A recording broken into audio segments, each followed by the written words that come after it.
Welcome. I'm Leslie Canham. I'm Mary Gavoni. I'm Linda Harvey. I'm Olivia Wan, and together we are the Compliance Divas.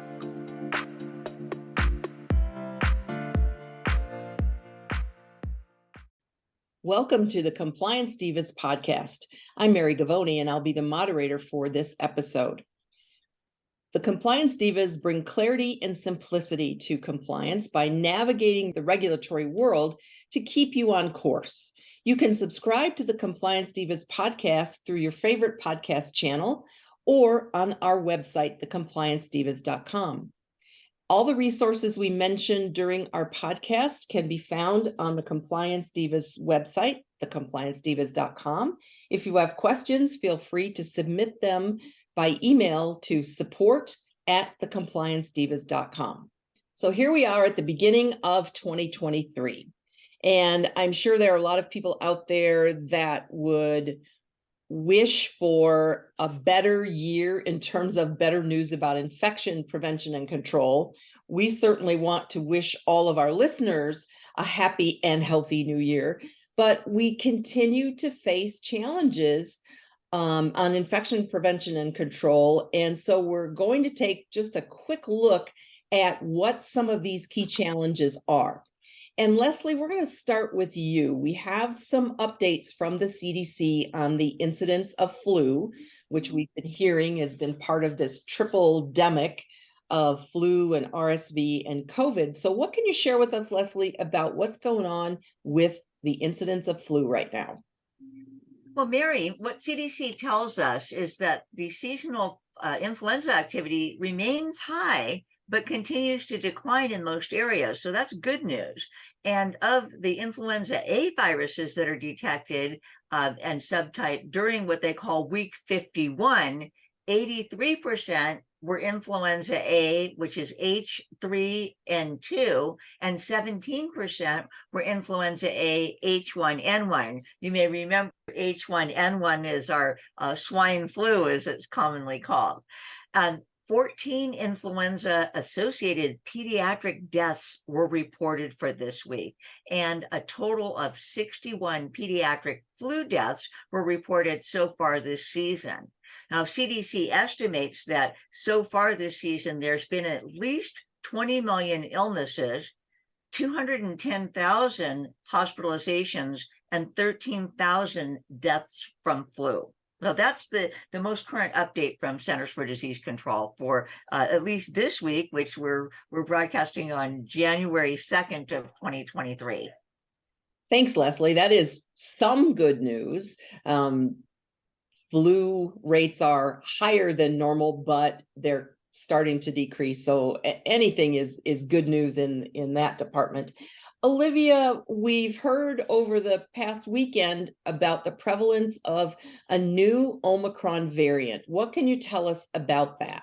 Sure. So we are learning more about this new subvariant of Omicron, and they refer to it as XBB.1.5. And we are concerned during, we're coming out of the holiday season because people were traveling, they were in close quarters, they're not wearing a mask, and they could spread the virus. And CDC projected that about 40% of the confirmed COVID cases are actually due to this XBB.1.5 strain. And so that's actually up 20% from the week before. And it's actually accounting for 75% of the confirmed cases in the Northeast as of the date of recording this podcast. So they're not really sure where this version came from, but what we do know is that it's spreading quickly, so we need to be on caution for that. And it also can cause more severe illness than just the regular Omicron. So look for the viruses that include sore throat, hoarse voice, cough, fatigue, nasal congestion, runny nose, headache, and also muscle aches. So I think we should be on guard, Mary, about this. Thanks, Olivia.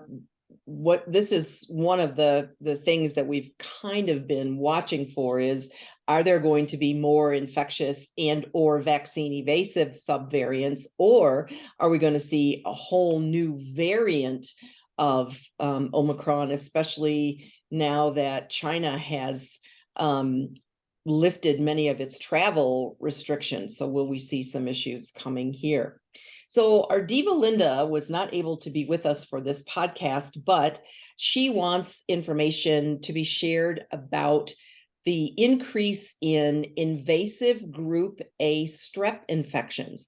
These are primarily in children, and in some cases, these infections are so invasive, they're leading to necrotizing fasciitis, the flesh-eating disease, to toxic shock syndrome and cellulitis.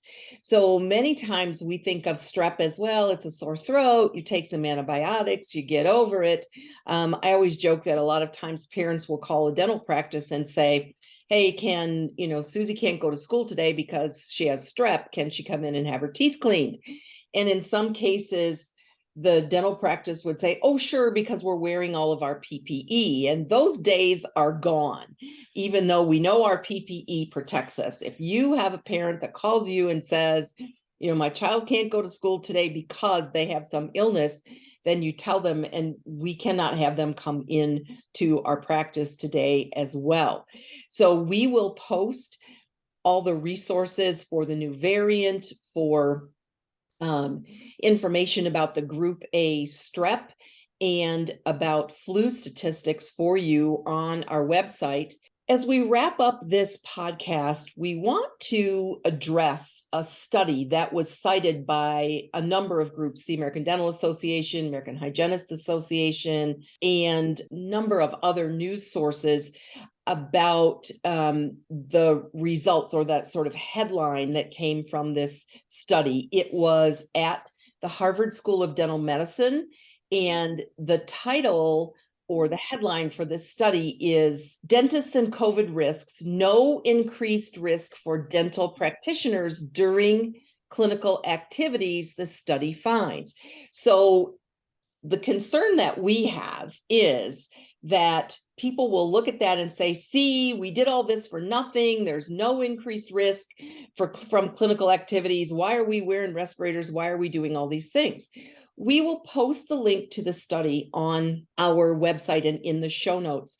And I would encourage everyone to actually read this study, because what the real deal is from this study is it concluded that there were no cases of COVID, and there was some pretty stringent testing of these dental students at Harvard, was because they were wearing their N95 respirators and other appropriate personal protective equipment.